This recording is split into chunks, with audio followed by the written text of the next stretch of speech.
안녕하세요. 나만의 개인 맞춤 법무사 김영윤 법무사입니다.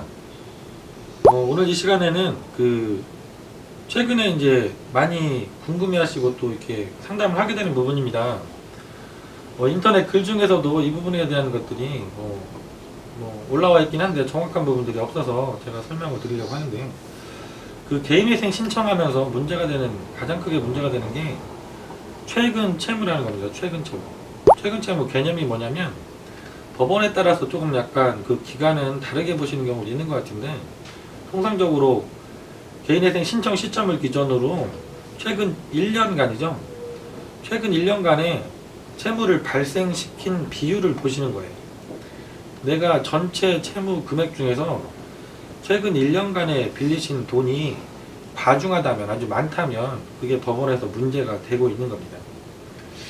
그러면 이게 왜 문제가 될까요? 문제가 되는 이유는 간단하겠죠.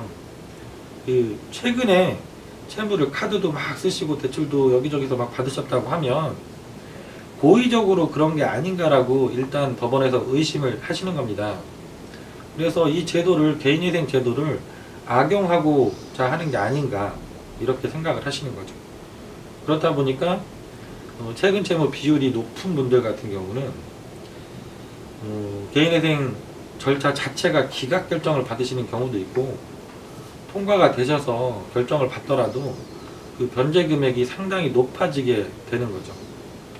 물론 최근에 채무가 많이 발생하셨더라도 이게 정상적으로 발생한 거라는 걸 소명을 잘 하시면 이런 것들은 피해 가실 수 있죠.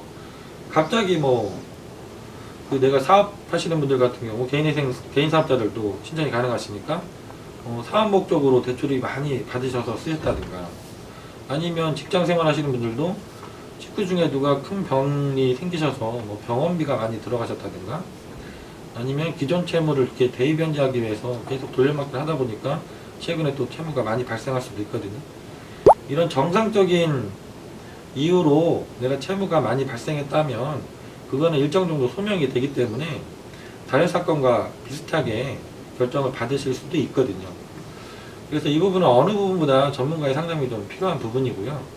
그래서 법원에서 기본적으로 최근 2년 정도, 그리고 길게 보면 3년까지도 이렇게 통장 거래 내역, 그리고 카드 사용 내역, 이런 것들을 요구하시고 그걸 일일이 다 소명해 달라고 그러세요. 거래 내역이 재판부에 따라 틀리지만 10만원 이상, 까다로운 법원은, 그리고 50만원 이상 거래 내역에 대해서는 일일이 다 소명해라. 그래서 저희가 그거를 통장 내역 이렇게 막 두꺼운 것들을 받아가지고 엑셀로 다 일일이 소명 자료를 만들고 이런 경우도 생기거든요. 근데 그 내역이 과도한 낭비라든가 문제가 보이는 어떤 사유로 쓰인 거라면 당연히 기각 결정이 날 수도 있고, 결정이 나더라도 변제 금액이 아주 높아질 수 있습니다. 법원에 따라서는 원금의 100%를 변제해야만 결정을 해주시는 법원도 있습니다. 하지만 이거를 소명을 어떻게 준비하는지에 따라서 많이 달라질 수 있는 부분이기 때문에, 그리고 또 그 소명을 어떻게 준비하는지에 따라서 결정을 충분히 받으실 수도 있는 부분이기 때문에, 특히나 이런 것 때문에 고민하시는 분이 계시다면 전문가인 김영윤 법무사에게 전화 주시고 상담을 꼭 받아보시기 바랍니다. 오늘은 개인회생 중에서 최근 채무가 많으신 경우에 어떻게 준비해야 되는지 이 부분에 대해서 말씀드렸습니다. 감사합니다.